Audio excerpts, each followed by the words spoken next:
अमित भाई, वो आपका वो इंटरव्यू बार बार लूप पे चल रहा है हर जगह कि क्रोनोलॉजी समझिए, सीए के बाद एनआरसी आएगा। देखिए, ऐसा है स्मिता जी, सीए का कानून अभी चर्चा पर है। एक, इसमें एनआरसी का कोई प्रोविजन नहीं है।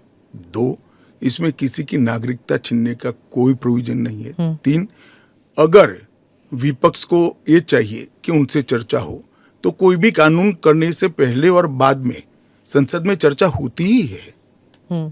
तो दोनों को मिक्सअप कर आप क्या लेना चाहते हो? अभी सिर्फ सीए चर्चा में है। असम में सीएए लागू होगा या नहीं होगा, और एनआरसी और सीए ये इनका क्रॉसिंग है कि नहीं? देखिए, असम में जो एनआरसी की ऑर्डर हुए है वो सुप्रीम कोर्ट ऑफ इंडिया की, इसका सीए से कोई लेन देन नहीं है। आसाम नहीं, देश के हर हिस्से में सीए लागू होगा।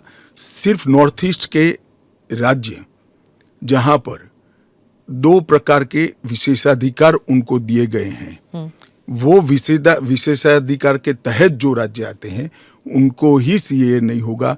एक, इनर लाइन परमिट का प्रोविजन है, और संविधान की 6ठी अनुसूची में शामिल जनजातीय क्षेत्र है। हाँ, वो जो 6 शेड्यूल में वो असम के कुछ, जम्मू कश्मीर के कुछ इलाके, राजस्थान के कुछ इलाके, हिमाचल के कुछ इलाके आते हैं उसमें।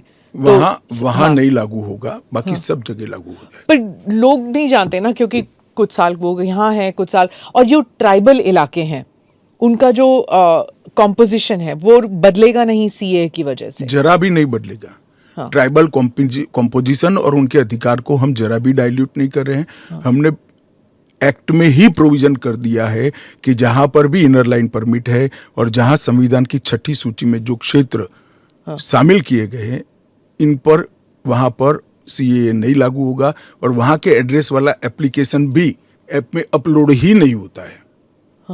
तो लागू होने का सवाल ही नहीं आता है। और एक्ट में ही प्रोविजन है, मगर हमने एप्लीकेशन में भी वो एरिया को एक्सक्लूड कर दिया है। कोई अप्लाई करेगा भी वो वहां से तो नहीं, ऐप ही नहीं खुलेगा। पर वो कहीं और जाके अप्लाई कर सकता है ना? तो वो भारत के नागरिक तो बन ही सकते हैं। हाँ, अच्छा, ओके। वो संविधान की 6ठी अनुसूची में सुरक्षित क्षेत्रों के नागरिक नहीं बन सकते।